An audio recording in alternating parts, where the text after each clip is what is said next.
what's going to happen to your dreams if you don't have the resources for food, energy and materials? You've heard about dreams today, and you'll hear some more about dreams later on. What you need to think about is how what you do now is going to impact your ability to fulfill those dreams in the future. My dream is that we'll all work together to create sustainable resources going forward so that we can all realise our dreams and the dreams of future generations. Food, energy and materials, they're all related. How are they related? They all use non-renewable resources in their production. Food generally relies on mined phosphorus. We use a lot of mined phosphorus that's put into the soil to allow high intensity production of food. That excess phosphorus, by various means, ends up in our oceans, either through soil erosion or leaching. Energy, this mostly comes from fossil fuels or uranium.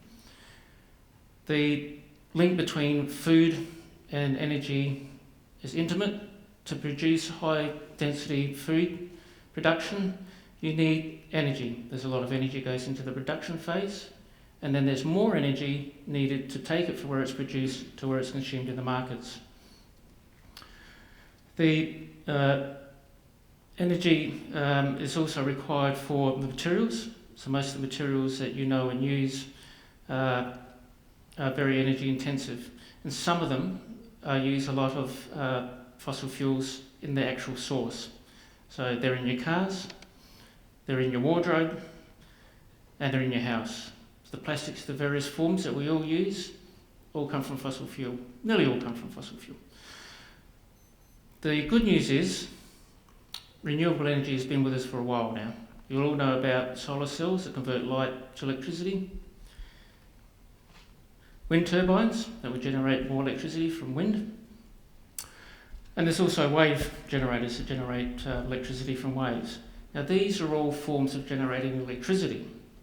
Currently, the world's energy consumption, less than 20% of the end user power consumption is electricity. The rest is almost all liquid fuels. So there's more good news.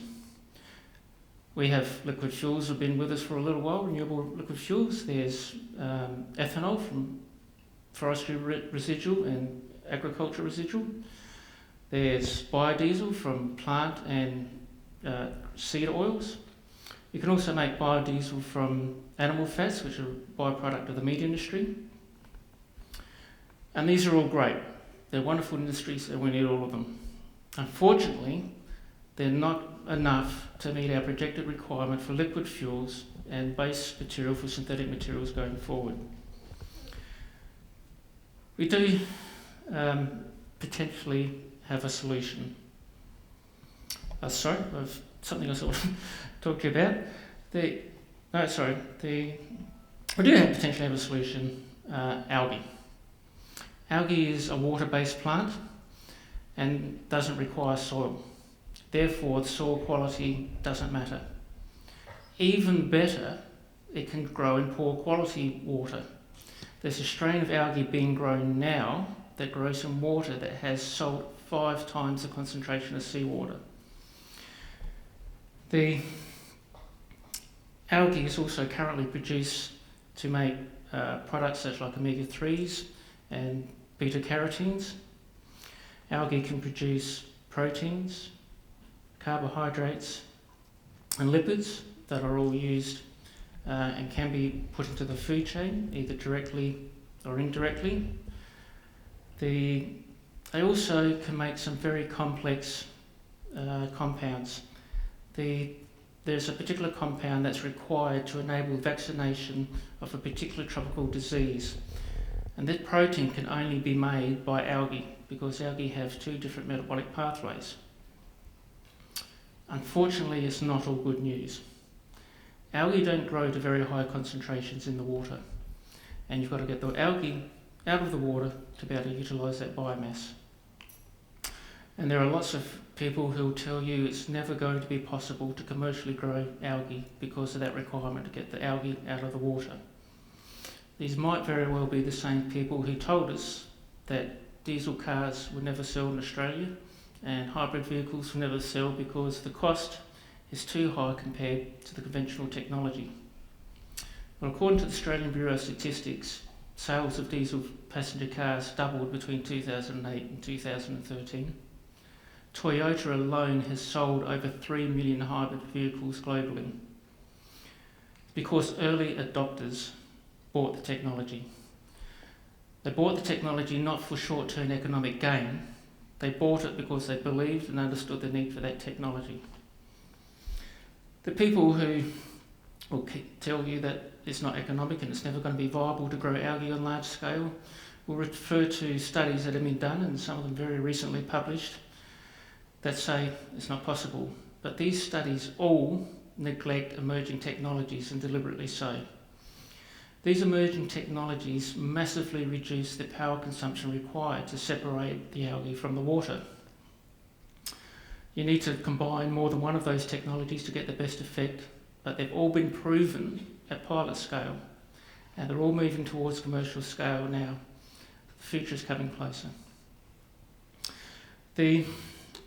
I'm personally very, very fortunate to work with a very talented group of people from industrial and university organisations from around the world, and we've established a pilot plant, sorry, there's my hybrid vehicle, in western suburbs of Brisbane, known as the Solar Biofuels Research Centre. And on this pilot plant, what we do is we compare different methods of growing algae side by side, and we monitor those systems as they're producing, and this enables us to determine the strengths and weaknesses of those different systems. What we do then is try to make a better system, so overcome some of the weaknesses, take advantage of the strengths. What I like to do when we look at that is look to nature. One of the key issues about algae is light. It needs light to grow. Unfortunately, if you give it too much light, it suffers from what we call photoinhibition and it doesn't grow. If you don't have enough light, there's not enough energy for it to grow, it doesn't grow then either. So we need the right amount of light. So one of the issues we have to overcome is how do we get the right amount of light to as much of the algae as we possibly can.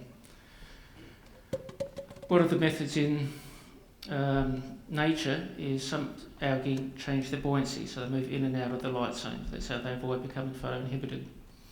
Lots of researchers have tried to do that on high density, intense growth systems, but it uses too much energy. It's not likely to be feasible long term. So what I've done is I've turned to other industries. Who else deals with light and has to distribute light evenly? So we've developed a prototype which goes onto the pilot plant in the next couple of weeks, where I've used technology from LED screens and LED TVs. They do a similar thing. For us to know which techniques do we move on, which systems do we discard, we've developed computer models. One of those models allows us to cost, how much is it going to cost to go to a full-scale system of an algae plant. We then take the results of that and feed it into an economic model which was built by one of our other partners, and that tells us what the long-term economic viability of those systems are. And and we use that to decide. And what that modelling is telling us is we must get to mass production of the components required to grow algae at very large scale. What we need is early adopters. We need people who are going to take on the systems and grow these systems at a reduced economic margin to create the demand so that we can get to mass production and reduce the overall cost and the long-term viability of these sorts of systems. My challenge to you is, what are you going to do to encourage long-term sustainable resource development? Thank you.